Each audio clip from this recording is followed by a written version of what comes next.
주님의 이름으로 축원합니다. 오늘 우리에게 주시는 하나님의 말씀 마태복음 19장 16절에서 30절까지입니다. 마태복음 19장 16절에서 30절까지입니다.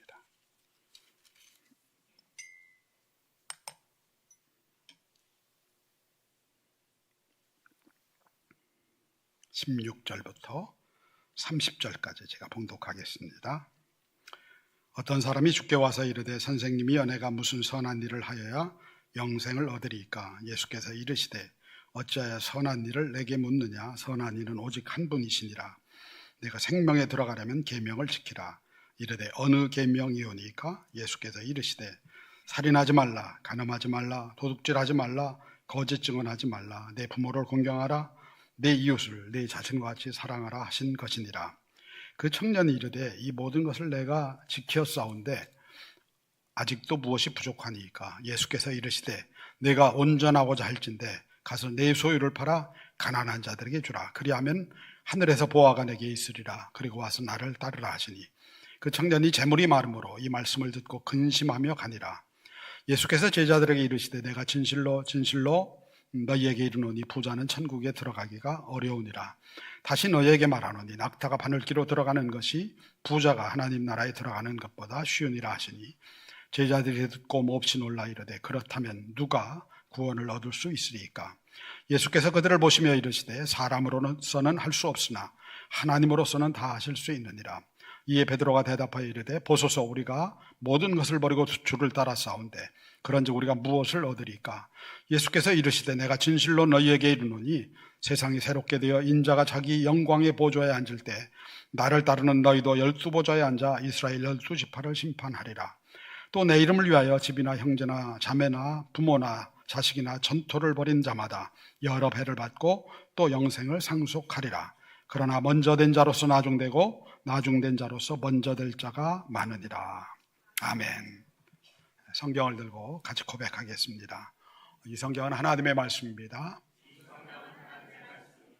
말씀만이 나를 새 사람으로 만들 수 있습니다. 마음을 열어 주의 말씀을 받게 하옵소서. 오늘도 말씀하옵소서. 종이 듣겠나이다. 아멘. 일명 부자 청년의 이야기라고 알려진 한 청년이 주님께 찾아와서 영생에 대한 질문을 던지고 있는 그런 말씀입니다. 근데 특징은 이 청년이 부자였다고 하는 거예요. 그리고 누가복음에 보니까 관리였다. 관리라는 직업이 요즘 공무원이 대세긴 합니다만은 그 당시에는 변변한 직업이 없던 그 시대에 이 관리는 굉장히 좋은 직업에 속했던 것 같습니다. 이 청년이 이제 묻는 게 내가 무슨 선한 일을 해야 영생을 얻을 수 있겠습니까? 이렇게 이제 묻고 있는 질문 내용을 우리가 죄송합니다. 제가 감기가 걸린 지 한 달째가 돼가는데 아직도 이게 여파가 남아 있어가지고 강의가 아주 독합니다. 그러니까 여러분들 다 조심하시면 좋을 것 같습니다. 주님께서 이제 계명을 지키라고 이제 십계명에 나오는 뒷부분에 나오는 5개 계명을 이야기를 해주셨어요. 그렇게 이야기를 해주셨는데 이 청년이 호기롭게 대답을 합니다. 그거 다 지켰습니다. 뭐가 부족합니까? 뭘 더 해야 되겠습니까? 라고 이제 묻는 거예요. 그러자 이제 예수님께서 한 가지 요구를 더 하시는데 너 있는 재산을 다 팔아가지고 가난한 사람들에게 나눠주고 그 다음에 나를 따르라 라고 말씀하시는 거예요. 이 말씀을 듣고 이제 이 청년이 근심하며 돌아갔다라고 하는 것이 오늘 이야기의 내용의 핵심입니다. 이 사람이 청년입니다. 청년. 여러분 청년 하면은 떠오르는 이미지가 뭐죠? 청년? 이 자유분방함입니다. 청년은 자유분방하고 뭔가 이렇게 규율 이런 거 잘 안 지키죠. 자유롭죠. 자유롭습니다. 자유롭고 뭐든지 할 수 있는 세대예요. 청년 때 그런 걸 해봐야지. 뭐든지 해봐야 나이 들어서 실수 안 하잖아요. 그러니까 이제 청년 때는 그게 다 용납이 되는 시대예요. 자유롭게 살아도 용납이 되고 뭐 질풍노도 같이 이렇게 흔들려보고 저렇게 흔들려보고 하면서 살아가는 게 청년의 때 이야기입니다. 청년의 모습이 그런 겁니다. 근데 이 청년이 부자였다고 하는 거예요. 아니, 청년이 어떻게 부자가 될 수 있을까? 어떻게 부자가 될 수 있을까 하는 거예요. 혹시 상속을 많이 받았을까? 아니면 그가 관리라고 했는데 이 관리가 무슨 뭐 돈을 많이 버는, 그 당시엔 뭐 관리들 중에도 이제 돈을 많이 벌 수 있는 그런 관리가 있었을 테니까 그런 관리였을까? 하여튼 뭐 우리가 알 수가 없어요. 근데 돈이 많았다고 하는 거예요. 그 당시에는요, 돈 많은 부자는 하나님의 축복을 받은 자라고 생각을 했습니다.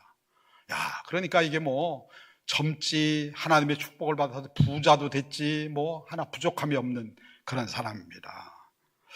이제 우리가 부자에다가 청년 하면은 조금 떠오르는 이미지가 있죠. 다 그렇지는 않지만 대개 부자에다가 청년이면은, 청년에다 부자이면은 대개 어떻게들 사나요? 필수적인 게 뭐가 있어야 될 것 같아요? 스포츠카 한 대 딱 있어야죠. 몇 억짜리? 이런 거 끌고 다니잖아요. 들 보면은. 스포츠카, 좋은 거 하나 끌고 다니고. 또 그 다음에 뭐 이제 조금 약간 방탕하죠?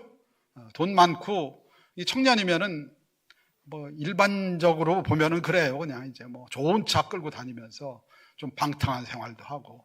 뭐 청년의 특권일 수도 있습니다. 아직은 이제 자리가 안 잡혔고, 마음도 안 잡혔고, 그러니까 그럴 수 있다고 하는 얘기예요.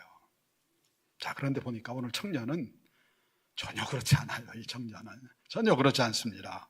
어떻게 했다고 했어요? 철저하게 계명을 지키고 살고 있다고 하는 얘기예요. 철저하게 계명을. 예수님께서 계명을 5개를 얘기했는데 그걸 뭐 그냥 주저없이 잘 지키고 있습니다. 최선을 다해 지키고 있습니다. 이렇게 대답을 하고 있어요. 그럼 이 청년이 거짓말을 하는 걸까? 여러분, 사도 바울도 그랬어요. 사도 바울도 젊은 나이였죠. 젊은 나이였는데 뭐라고 대답합니까? 그가 내가 율법으로는 흠이 없는 바리새인이었다고 얘기를 해요. 율법을 철저하게 지켰다고 하는 얘기예요. 그런 청년들이 있었다고 하는 얘기예요. 소수지만은 그 무리에 들어갔다고 하는 것이죠. 지금도 이제 이스라엘 땅에 가면은 막 그 까만 옷 입고 양복 같은 거 입고 이렇게 모자 쓰고 그 여름에도 한여름에도 그렇게 하고 다니는 그런 유대인 선생들, 이런 사람들 보잖아요. 이런 사람 그런 삶을 사는 거예요. 거기다가요, 뭐가 또 있느냐면은 영생에 대한 관심이 있어요. 영생에 대한 관심. 이 영생에 대한 관심은 좀 나이가 들어야 생기는 거 아닌가요, 이거?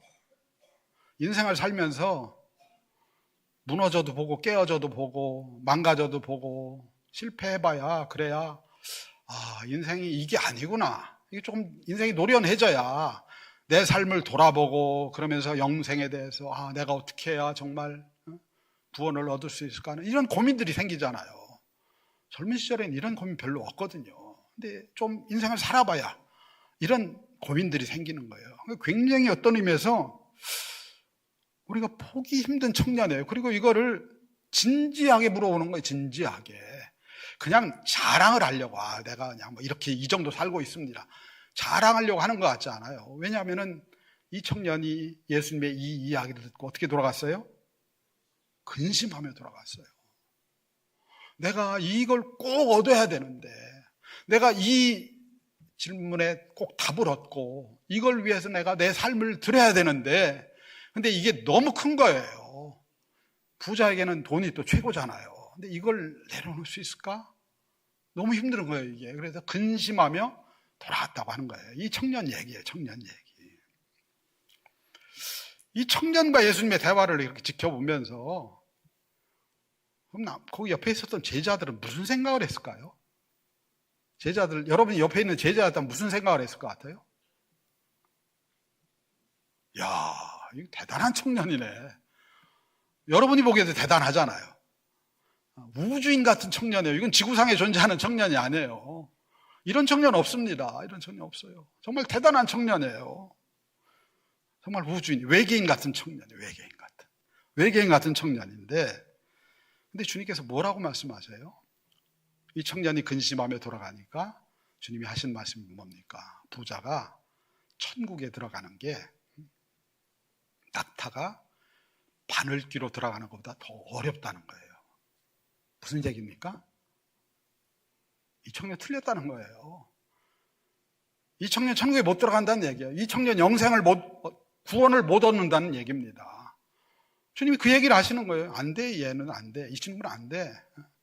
그거 다 버리고 와야지. 왜 안 버리고 와? 이런 얘기인지 모르겠습니다. 주님께서 탈락이야, 탈락. 넌 탈락. 라고 말씀하시는 거예요. 그러면은 제자들 입장에서는 무슨 생각이 들었을까요? 아니, 이 청년이 외계인 같은 청년인데, 정말 찾아보기 어려운 청년인데, 정말 엄청나게 열심히 그리고 계명도 지키고 이런 청년인데, 이 청년이 탈락이 되면은 우리는 어떻게 해? 여러분은 어떻게 합니까, 여러분? 여러분, 이 청년만큼 사는 청년이 여러분 있어요? 나는 이 청년보다 더 선하게 살았습니다. 혹시 자신 있는 분 한번 손 들어보세요. 이 청년이 못 들어가면 누가 들어가요, 도대체? 이 천국에 도대체 어떤 사람이 들어가는 거야? 이 제자들이 이런 마음이 아니겠습니까? 누가 들어갈 수 있다는 얘기예요. 우리 같은 세속에 찌든 사람들, 그냥 세속에서 그냥 되는 대로 살아왔어요. 마태는 뭐 그냥 돈도 슬쩍슬쩍 해먹고 살아왔고, 뭐 그냥 고기 잡던 베드로 그냥 뭐 적당히 살았죠. 뭐 그냥 회사에서도 뭐 그냥 적당히 그럭저럭 살아온 거죠. 뭐 다 우리가 사는 게 다 그렇지 않습니까? 우리 다 비슷하게 살잖아요. 그렇게 살아왔는데 이 전혀 새로운 청년, 이 청년이 구원을 못 받는다고 하는 얘기입니다. 그럼 우리는 어떡하라고 하는 얘기예요? 제자들이 우리 어떡하라고요, 도대체 하는 거예요. 베드로가 뭐라고 합니까? 베드로가 주님, 우리가 다 버리고 따랐어요. 주님을 다 버리고 따랐어요.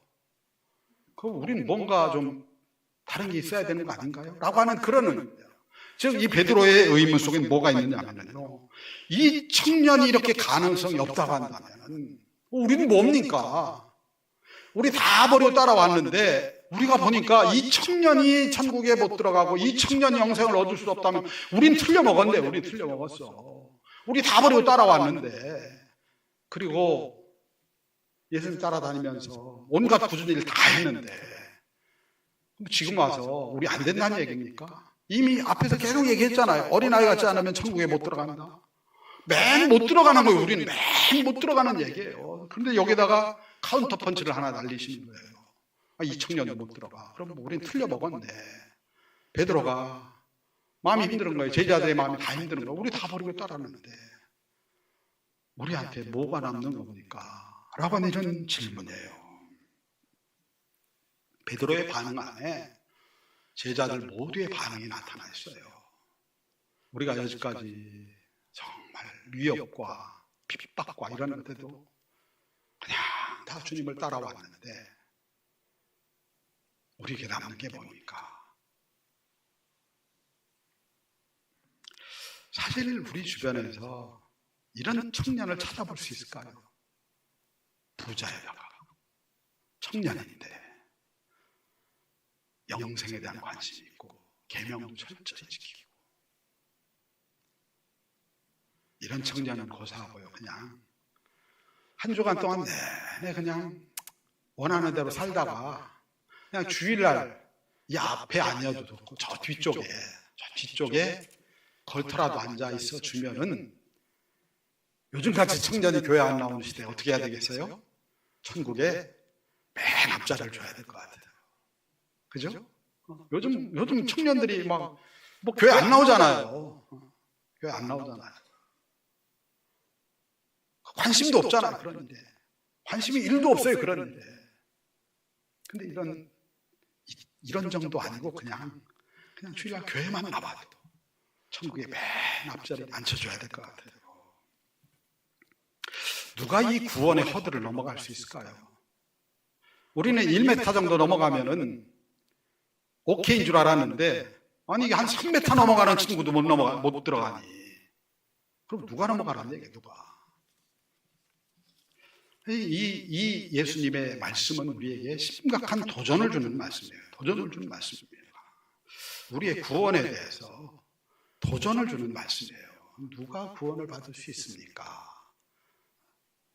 그 지금 제자들이 던지는 질문에 누가 구원을 받을 수 있습니까? 답답해서 얘기하는 거예요. 여기 굉장히 중요한 예수님의 반전이 있는 거죠. 여기에. 여러분, 구원은 뭡니까? 구원은 어떻게 얻을 수 있습니까? 구원은 대가가 아니라 선물입니다. 구원은 대가가 아니라 선물이에요. 선물.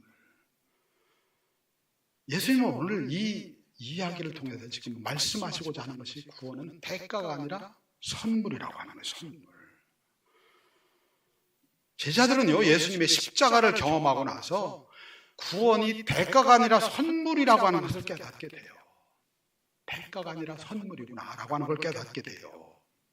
제자들은요, 지금 이런 마음, 제자들뿐만 아니라 청년의 마음에도 뭐가 있느냐면, 내가 뭘 해야 구원을 얻을 수 있습니까? 내가 어떻게 살아야 구원을 얻을 수 있습니까? 내가 어떤 선한 일을 해야 구원을 얻을 수 있습니까? 이 질문이 그거 아니에요. 내가 뭘 해야, 어떤 선한 일을 해야 구원을 받을 수 있습니까? 라고 이렇게 묻고 있는 거예요. 뒤늦게 철이 들어가지고 예수님을 따라 나선 제자들도 열심히 살았어요. 내가 과거의 삶은 죽은 삶이었는지 모르지만 이렇게 열심히 해서 하나님 나라의 주인공이 돼야지 하는 그 마음 가지고 열심히 따라 나왔어요. 내가 어떤 뭔가를 해야 구원을 얻을 수 있다고 믿고 있는 것이죠. 이 청년도 바로 그런 마음을 가지고 나온 거예요. 예수님께서 계명을 지켰느냐 물어보시잖아요. 다 지켰습니다. 예수님께서요, 그 다음에 더 과한 요구를 하신 거예요. 너 재산 다 팔아가지고 나 따라올 수 있어? 혹시 이제 그 청년이 그 요구를 들었다면 또 다른 요구를 예수님이 얘기하실 거예요. 너 이것도 할 수 있어? 너 이것도 할 수 있어? 라고 말씀하셨을 거예요. 예수님이 이 청년에게 말씀하시고자 하는 게 뭐냐면, 네가 무언가를 해서 구원을 획득할 수 있다고 하는 그걸 내려놓으라고 하는 거예요. 네가 무언가를 해서 구원을 획득할 수 있다고 하는 거예요. 그 요구에 근심하며 돌아간 거예요, 청년이. 그러자 제자들이 다 얘기를 하는 거예요. 이렇게 구원의 허들이 높으면 우리가 어떻게 구원을 얻을 수 있습니까? 예수님 말씀하시죠. 사람으로서는 할 수 없을 때 하나님은 하시느니라. 사람으로서는 할 수 없을 때 하나님은 하시느니라. 이게 답이에요. 예수님의 답이에요. 구원을 내가 뭔가를 해서 그 대가로 짊어지려고 하는, 쥐려고 하는 이 시도에 대해서 예수님 말씀하시는 거예요. 구원은 대가가 아니야. 선물이야, 선물. 하나님이 주시는 선물이야 라고 말씀하시는 거예요. 사람이 스스로 노력해서 구원을 쟁취할 수 없다고 하는 얘기예요. 세상의 모든 종교는요, 모든 종교는 내가 뭔가 열심히 일을 해가지고 그 대가로 구원을 성취할 수 있다고 이야기를 해요.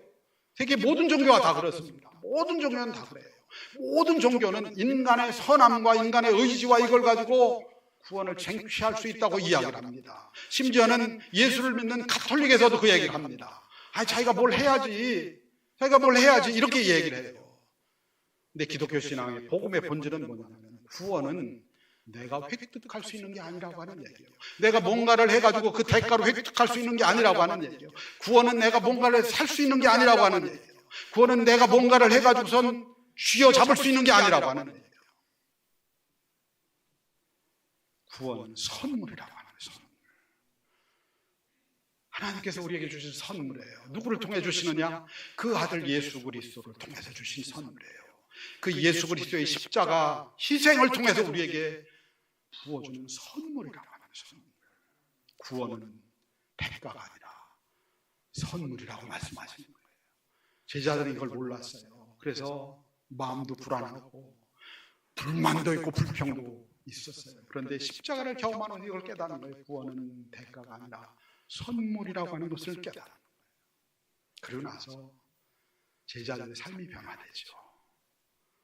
제자들이 십자가를 경험하고 부활을 경험하고 성령님을 경험하고 나서 구원이 대가가 아니라 선물이라는 걸 깨달아요.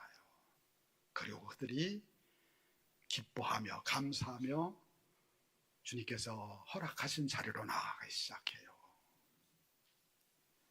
뭔가 열심히 해가지고 구원을 얻는 것이 아니라 이미 구원은 예수 그리스도를 믿는 그 믿음 안에서 나에게 부어졌다고 하는 선물로 받았다고 하는 그것을 깨닫고 나서 그들은 최선을 다해서 열심히 살아가는 그 삶을 살게 되는 거예요. 우리가 인생을 살면서요, 대가를 바라고 일할 때는요, 대개 모든 사람들이 의무감으로 일을 하게 됩니다. 대가를 바라고 일하는 곳에는 항상 의무감이라고 하는 것이 따라와요. 그래서 직장인들은요, 대다수의 직장인들은 직장 생활을 어떻게 합니까? 우리 또 물어보면 또 그렇죠? 어떻게 합니까? 직장 생활을 의무감으로 해요. 의무감으로. 돈 벌어야지. 가족 먹여 살려야지. 의무감으로 합니다. 의무감으로 하니까 옛날에는 눈치 보고선 퇴근 늦게 하고 그랬는데 요즘 세대는 아니잖아요. 전혀. 어떻게 합니까? 칼퇴근을 해요. 칼퇴근. 아니, 퇴근하기 10분 전부터 다 준비해놓고 있다 땡 하면 뛰어나가요. 여기에는 1분 1초도 있고 싶지 않아요.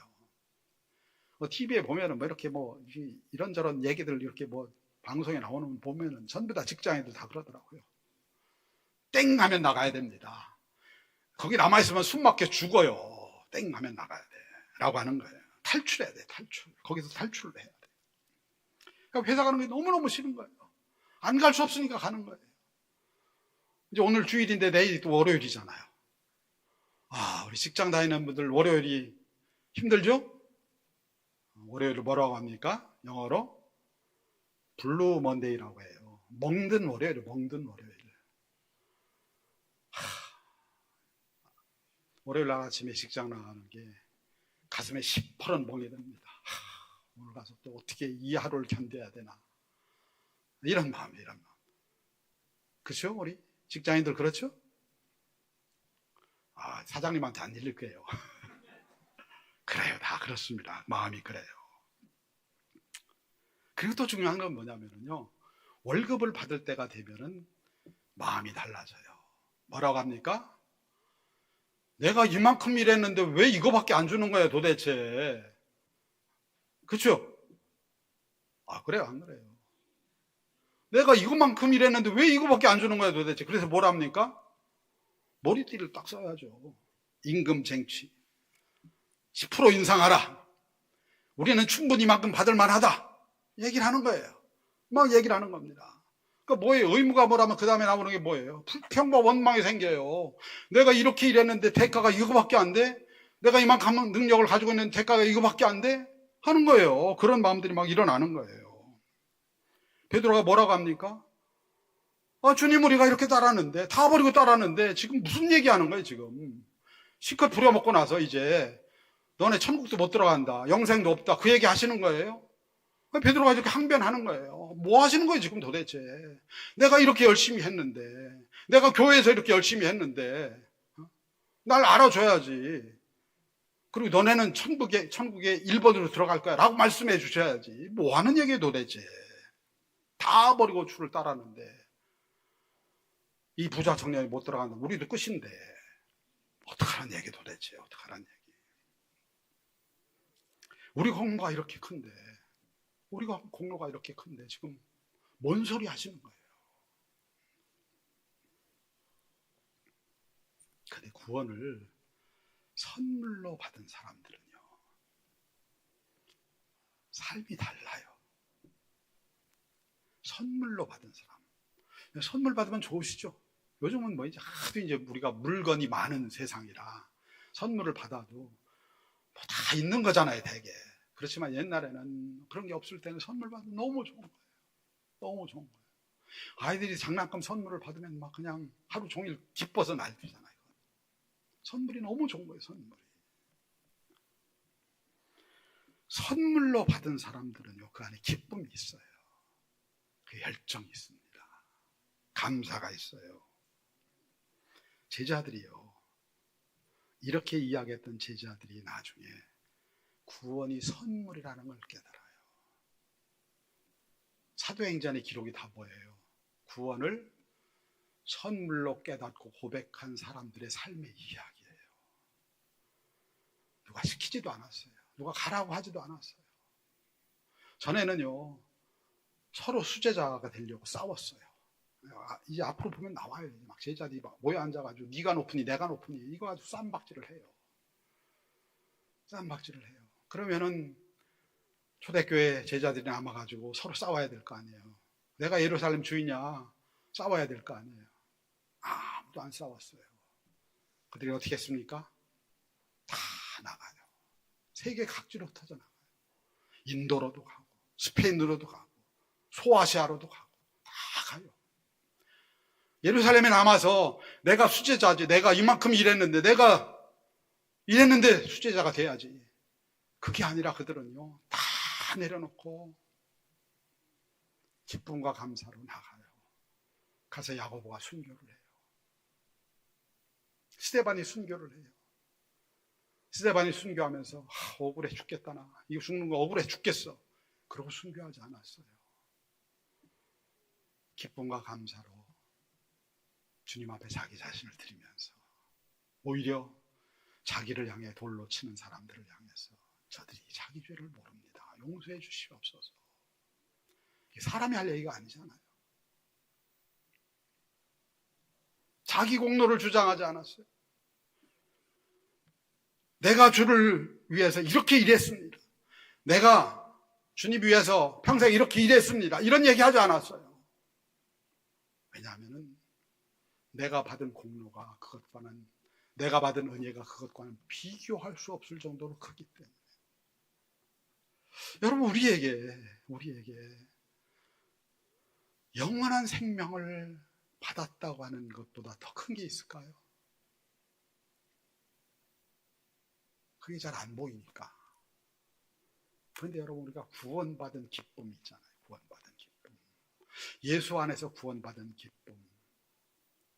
그것과 바꿀 수 있는 것이 있을까요? 다윗이 그런 고백을 해요. 죄를 사함받고 허물을 사함받고 죄가 가리워진 자는 복이 있다. 다윗이 그런 고백을 하는 거예요. 시편 32편에 다윗이 얘기하는 거예요. 내가 살아온 삶을 돌아보면 허물투성이고 그냥 일개 목동이었는데 내가 이런 걸 받을 자격이 없는데 하나님께서 내게 이 은혜를 주셨어. 그 복을 붙들고 살아간다고 하는 거예요. 감사함과 기쁨으로 살아간다고 하는 거예요. 받은 은혜가 크기 때문에, 내가 해왔던 노력보다 받은 은혜가 훨씬 크기 때문에, 비교할 수 없기 때문에, 그 은혜 때문에 감사하며 사는 것이 신앙의 삶이에요. 주님은 우리를 그 자리로 부르시는 거예요. 십자가의 그 자리로. 그래서 사도 바울이 자기 전생애를 드렸잖아요. 자기 전생애를 드렸어요. 그는 자기 삶 전체를 주님을 전하는 일에 그 젊은 시절부터 드려서 마지막 로마에서 죽음을 당하기까지 다 드렸어요. 근데 그가 고백하는 내용이 있어요. 우리 한번 성경 볼까요? 고린도전서 15장 10절입니다.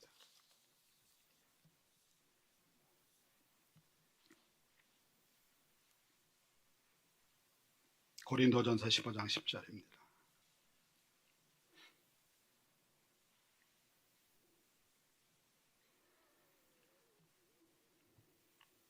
같이 읽겠습니다. 시작.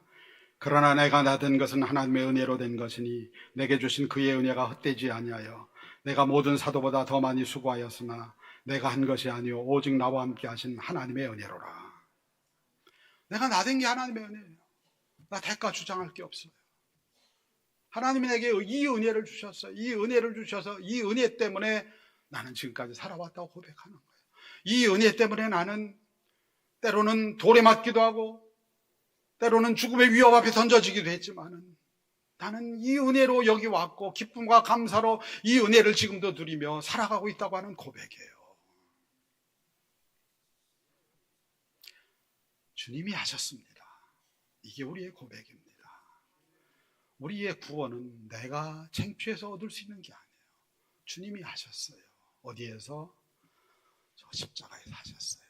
십자가에서 나의 죄와 허물을 짊어지고 구원의 허들이 너무 높아요. 우리가 넘어갈 수 없어. 근데 십자가에서 그 은혜로 우리를 함께 데리고 구원의 허들을 넘어가신 거예요. 로마서 3장 24절 볼까요? 로마서 3장 24절입니다.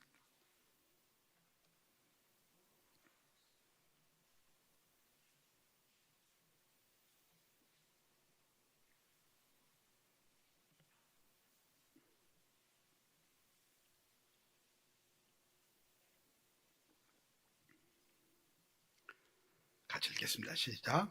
그리스도 예수 안에 있는 속량으로 말미암아 하나님의 은혜로 값없이 의롭다 하심을 얻은 자 되었느니라. 바울이 고백하는 거예요. 값없이 의롭다함을 얻은 자 되었어요. 내가 무슨 값을 지불한 게 아니야. 내가 무슨 대가를 지불한 게 아니야. 그분의 은혜로 말미암아 내가 구원함을 얻었어요. 그분의 은혜로 말미암아 내가 영생함을 얻었어요. 그런데 그 값없는 은혜가 값없는 은혜니까 싸고 질나쁘고 그런 게 아니에요. 그 값없는 은혜는 어떻게 주어졌습니까? 하나님의 아들의 희생으로 주어진 거예요. 자기 몸을 우리를 위해 주셨어요. 다 주셨어요. 십자가에서 마지막 피 한 방울까지 다 주신 그 은혜로 말미암아 우리에게 주신 선물이라고 하는 거예요. 이사야 말씀 같이 보겠습니다. 이사야서 53장 5절입니다. 이사야서 53장 5절.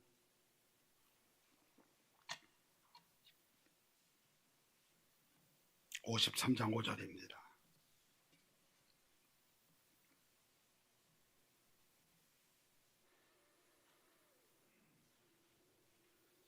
같이 읽겠습니다. 시작. 그가 찔림은 우리의 허물 때문이요 그가 상함은 우리의 죄악 때문이라. 그가 징계를 받음으로 우리는 평화를 누리고 그가 채찍에 맞음으로 우리는 나음을 얻었도다. 아멘. 주님의 십자가의 희생, 이사야의 말씀이에요. 우리가 다 양같아서 각기 제 길로 갔어요. 그 모든 죄악을 하나님께서 그 아들에게 담당시키셨어요. 그래서 구원이 선물이에요. 선물. 구원은 내가 쟁취해서 얻는 게 아니라 그분의 선물을 받는 거예요. 믿음으로 그분의 선물을 받는 것인 줄로 믿습니다. 그래서 은혜로 일하는 게 복이에요. 은혜로 일하는 게 복입니다. 신앙생활을 하는데도 은혜로 하는 것이 복이에요. 의무감으로 하는 것은 이게 복이 아니라 저주입니다. 저주. 여러분, 뭔가를 의무감으로 한다고 하는 것만큼 피곤한 인생이 없어요. 뭔가를 내가 의무감으로 이거 해야지 해서 하는 것만큼 피곤한 인생이 없다고 하는 얘기입니다. 뭐든지 의무감으로 하는 것은 복이 아니에요. 그건 저주입니다. 저주. 제일 불쌍한 신앙의 삶이 뭐냐면 공로주의 인생이에요. 공로주의. 내가 이만큼 해서 이걸 얻어야지, 내가 이만큼 해서 이걸 얻어야지. 이것만큼 불쌍한 인생이 없어요. 신앙생활을 하면서도 공로주의의 인생에 있는 사람들만큼 불쌍한 사람이 없는 거예요. 은혜와 감사를 잃어버린 인생, 이 인생이 제일 불쌍한 인생이에요. 여러분, 우리가 살고 있는 세상이요, 대가 중심의 세상이에요. 그렇죠? 다 대가 중심이에요. 그래서 머리띠를 다 쓰는 거예요. 머리띠를 다 쓰고. 그러니까 우리가 이 세상을 살지만은 이미 우리는 지옥을 살아가고 있어요. 전부 다 대가를 바라는 인생이에요. 은혜가 없어요. 은혜가. 정의도 중요하지만 정말 중요한 게 뭔지 아셔요? 은혜입니다. 은혜. 은혜가 빠져버린 세상은요, 지옥이에요. 지옥입니다. 주님의 은혜가 빠져버린 신앙의 삶도요, 이것도 지옥 같은 삶이에요. 의무감으로 하는 삶은 지옥이라고 하는 것입니다.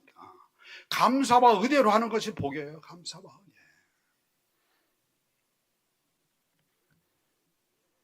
내 인생 감사함으로 내 삶을 쏟을 수 있는 것이 복인 줄로 믿습니다. 하루를 살고 믿음의 헌신을 해도 기쁘게 할 수 있는 것이 복이에요. 기쁘게 할 수 있는 것. 뭘 해도 열정을 가지고 기쁘게 할 수 있는 것, 이것이 복인 줄로 믿습니다. 그거는 구원을 선물로 받은 사람이 누릴 수 있는 특권이에요. 은혜고. 우리 성경 한 곳 더 보겠습니다. 에베소서 2장 7절에서 9절입니다.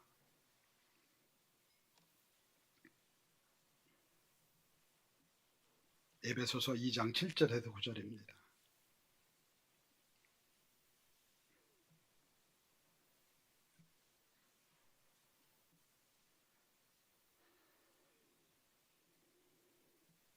같이 읽겠습니다. 시작. 이는 그리스도 예수 안에서 우리에게 자비하심으로써 그 은혜의 지극히 풍성함을 오는 여러 세대에 나타내려 하심이라. 너희는 그 은혜에 의하여 믿음으로 말미암아 구원을 받았으니 이것은 너희에게서 난 것이 아니요 하나님의 선물이라. 행위에서 난 것이 아니니 이는 누구든지 자랑하지 못하게 함이라. 아멘. 바울이 에베소 교회 교인들과 함께 공유하고 있는 것이 뭐냐면은 우리가 그 은혜의 풍성함 안에 있다고 하는 거예요. 그냥 은혜가 아니고 은혜의 풍성함이에요. 우리에게 은혜가 넘치는 거예요. 예수님의 십자가의 은혜가 넘치는 거예요. 우리 모두에게. 바울이 고백하는 거예요. 에베소 교인들과 바울이 함께 공유하는 것이 뭐냐면은 이 은혜가 우리 안에 있다고 하는 얘기예요. 이 넘치는 은혜, 이 무엇과도 바꿀 수 없는 은혜, 이 기쁨, 이것이 있다고 하는 얘기예요. 이것을 주신 이유가 뭐냐면은 모든 오는 세대들에게 그것을 함께 나누라고. 구원이 대가가 아니라 선물이고 그 은혜로 오늘도 우리가 서 있다고 하는 이 사실을, 이 믿음의 사실을 함께 나누는 그 은혜의 사람들이 우리 함께 되자고 에베소 교회 교인들에게 지금 말씀하고 있는 거예요. 그리고 그 은혜의 풍성함이 오늘 우리 세대까지 흘러 들어와서 우리는 다 그 은혜를 오늘도 먹고 사는 사람들인 줄로 믿습니다. 우리는 오늘 왜 이 예배 자리에 나왔습니까? 하나님이 주신 은혜가 귀해서 그 은혜를 감사하고 찬양하는 것.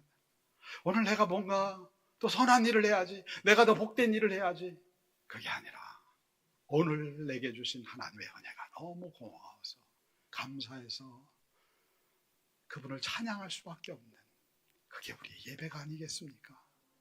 오늘도 우리를 이렇게 구원의 선물로 불러주신 주님 앞에 서서 예배와 찬양을 올려드리며 주님께서 주신 그 기쁜 마음과 찬양의 마음을 가지고 세상을 향해 나갈 수 있는 우리 온 믿음의 성도들 되기를 주님의 이름으로 축원합니다.